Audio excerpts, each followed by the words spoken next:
Yo, what's going on, guys? Shake and Bake back, and today is going to be the first MyTeam upload of the year. I am very excited. I just streamed a bunch, playing some MyTeam, played it for a few hours here, and I think I've got a good grasp on the mode. And I just wanted to share with you guys some small little hints, tips, and tricks, things I've noticed from my first time being on MyTeam. I'm not going to go over everything. I'll probably do some in-depth videos breaking down each kind of mode and aspect, like the player market, and this and that, one by one. But for now, I just wanted to give you a couple tidbits that I've noticed, some new changes for the mode. And yeah, because it is a lot once you kind of just get into MyTeam. You're like, holy, what is all this?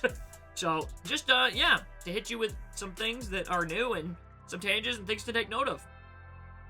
Let's go. So now that we actually do have the game, we can see all the level rewards. And I want to note something pretty important. You need to actually redeem your rewards. It was the same way. If you played Park, you would realize it was like that. But if you played MyTeam, which I do, and most of the people who watch my channel, I assume, do as well, you wouldn't realize this because when you hit a level last year, it would automatically give you the reward. It's not like that this year. You guys could see I am actually level 2, but I haven't redeemed my 30-minute XP token in Season 1 Ball. So you got to come here and click claim after every single level. So make sure you do that and claim everything because, yeah, that is important or else you won't get any rewards. Another one of the obviously new changes is there is no auction house. And you may be thinking, well, then how do I get my players? I don't have any players. Sound like Troy Dan right now, but you get it through A, either packs, or B, the player market, which again, I feel like most people probably know, but it will be kind of shocking to see this because I feel like a lot of people who definitely didn't have the game or don't have the game have only seen screenshots and videos. They just see like 100,000 for Al Horford and are freaking out. One of the things you have to remember, right now, Al Horford is technically, I think, the best player you can buy. Like, these amethysts that are 100,000 and then 140,000 in empty. These are the highest rated cards in the game that you can buy. The only other card is Kyrie Irving, which is directly bought through the league level system, whatever, and it's $80. And this card is still not cheap. 100,000 VC. It breaks out to what? How much is that? It's a decent chunk. If 450 is $100, then a fourth of that, you're looking at like 25 bucks for an Al Horford. It's a little pricey, man. A little less than that, $22 or whatever. But still, you get the gist. So they may seem really pricey at first, but honestly, I don't think it's the worst system. I think MT is pretty easy to get. I mean, I only played for a couple hours and I almost got 10,000. I got 0 off rip because I'm playing on the New Zealand copy. So that's all that I've earned in-game from like one domination game, a couple of games of triple threats, and like a couple games of clutch time. So that's pretty good. 9,000 from just doing that. And then I did like a couple of agendas. Yes, yeah. So, and there's going to be even more ways to get MT. But that's how you buy the players. You can just come directly here. And obviously, if you have the funds, you'll be able to buy them. So yeah, I don't mind that. And then you will also note, these are not the also quick sells for them. So we can come down to, who is it, on the Cavs. I ended up pulling a Donovan Mitchell, which you can't see the price, which I do kind of not like. But he is a Sapphire, so I'm pretty sure he is in the ballpark. He's not at 11,000, but I think he's like 5,000 to sell. But I think if you were to buy him, he'd be a little bit more than that. I think he'd be, 7 to 8, or even it might be 11,000. He might be 11,000. Yeah, John Morant's 11,000. So you're only going to get about half of the price that you could buy it for to sell it back to quick sell it. Unless you grade it, which can add more. It seems like grading a card is about 1/10 of the value. And then, again, depending on what it gets back, you can get that in a return. I've graded a couple of cards.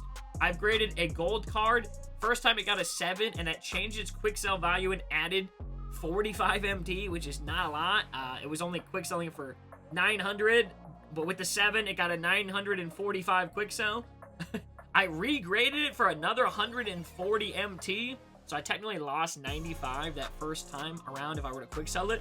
And then it went for a whopping, what does it go for now? I think over 1,000. So it did add a decent bit, getting it graded back to a 9 point, what did I get? I think I got a 9.25. So grading actually does matter. I mean, that's a decent little chunk of change.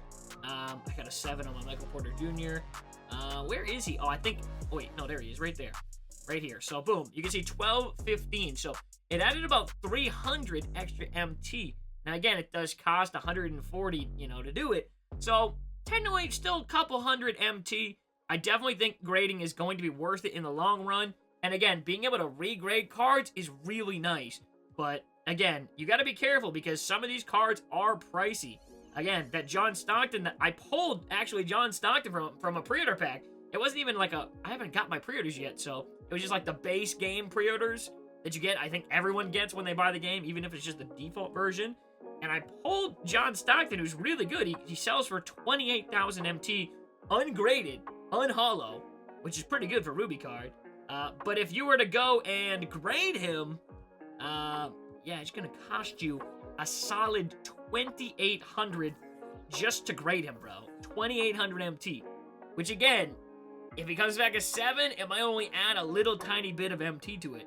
I'm not sure. I still have to see this and grade this card. I don't really want to do it yet, but I'm going to have to wait an hour anyway. So, well, I will do this later today, though, and kind of check back and probably do a full video breaking down how much you get for a, you know, Flawless 10 and this and that, how much it really adds, and is it really worth your time? But so far, I think it is. I'd probably stick to grading the lower gold level cards. I think those are the ones that I'm going to be grading just because, A, they're not super pricey, you know, and I would only grade the ones you can sell, too. This card is a no-sell, so basically it's wasting MT to grade that card. Yeah, I mean, again, unless you're going to sell cards, grading them, probably not a great idea. I mean, I don't even know, do you get bonus MT per game with graded cards? You may. I don't know. That's one thing I don't know yet. But if you do, then I guess it does have some value. But if not, we also learned about these rings. There are going to be unlimited weekend rings. I think these are like the kind of like what's replacing limited. I think, are these a salary cap? Maybe? Or I don't know. I'm going to be honest with you. It's a little complicated, but we do find out because they said you could get more than are available per weekend. If you get 24 throughout the year, you're going to get some crazy things come the end of the year. So that's kind of cool. There's a Galaxy Opal Bill Russell in here and some other stuff. One thing I will note, it looks like there is an event right now that is doubling the XP for every salary cap game until the 11th. That's pretty solid, man. And again, I'm not sure. Is salary cap the one that gives you the rings? I think it is, but I'm not 100% sure. So stay tuned for the events page over here and make sure you're getting your XP. XP definitely seems kind of slow. Obviously, you can buy them. I did not do that. So I'm only level 2 after, you know. I didn't play a ton, but I probably played for like an hour and a half, almost 2 hours. So it's not like the worst grind, but it's definitely going to take some time. They also did bring back the exchange, but again, I don't really think a lot of these are valuable and worth doing. You can also buy badges directly from 2K, but it's of random rarities and random levels. Like, you're not going to get, like, Hall of Fame range or limitless, like gold. You're just going to get a random gold or a random silver. So that is, it's hit or miss depending. I mean, if you really want a certain badge, it may be difficult to get that badge, bro. Kind of reminds me of 2K14 when you were looking for a certain player and you couldn't really get it. Now we don't have that problem, but badges could be a little difficult. Here are where your XP coins will be at. You can see I haven't even clicked on this. I only have 1 XP coin. I'll probably save it. Honestly, I wonder if you can quadruple your XP by using it on a salary game. You probably can, and might be the move to do that because, yeah, again, unless you're buying your levels, it seems like it's going to be decently slow, man. And I don't think, another thing, I don't think you can get reset in clutch time anymore. I don't see, like, the you've lost 2 games or this or that. There are still tiers, but it doesn't look like, I don't see anything about 2 losses or 3 losses in a row and you're out. It doesn't show anything like that, so I think they've removed that feature from clutch time online and offline. I don't see it anywhere. And Triple Threat Online is literally just called Triple Threat Online anymore, so I think they got rid of that 100-point BS thing. I don't see it at all anymore in here, so they didn't mention that in the blog. They still called it the 100, I think. Yeah, there she gone. Another new point that, again, you're going to want to keep note of is jerseys. I feel like jerseys are going to be pretty valuable. Getting these from games, I think they come from the starter pack, so I think you got to do all the dominations, which, again, so we might have thought that was kind of a waste of time, but honestly, I would say that's where I'd want to start this year, because look at how many Hall of Fame badges you're going to get. 1 here, 1 here, and then you're also going to get one here and one here, and you get these again from doing all of the starter packs. I got all these jerseys in the starter pack, so by beating domination games, you're gonna get more starter packs, which are gonna give you more of these. And again, there's a lot of Hall of Fame badges. You can look, like, damn near all these collections that used to give tokens all give Hall of Fame badges now, so that's really nice. I like that feature, bro. And they still do have murals. You can see this one gives us a free agent Curry. I mean, kind of stupid, but it was a really easy one to do. Like, I mean, again, I'll probably use it for some domination games. It definitely has a little purpose, but I don't know. I wish it wasn't a free agent. I would rather just be a Sapphire and not be a free agent, you know what I mean? I'd rather be lower rated and be able to keep it. And then also this shattered piece is pretty solid, man. I did this little mural thing, the shattered pieces, and I hope they continue with this. This was a new feature for this year, kind of like murals, but a little different. You do the agendas, you get the pieces, blah, blah, blah, and then, boom, you get a Robert Horry. And they also gave him a duo with this Derek Fisher, so they both become rubies. So, nice early game, easy free cards. I'm not mad. Another thing that we also found out, which has to do with the player market, is buying the entire collection versus buying them individually. I did the math, and it's about 193, it says 1,000 right here, VC, to just buy the entire Jason Tatum set. But if you actually have to buy all the players, it's like 210 or something, maybe a little bit more than that, I think. It might be a little bit more. Maybe it's like 250, I think, because I do have the Stockton.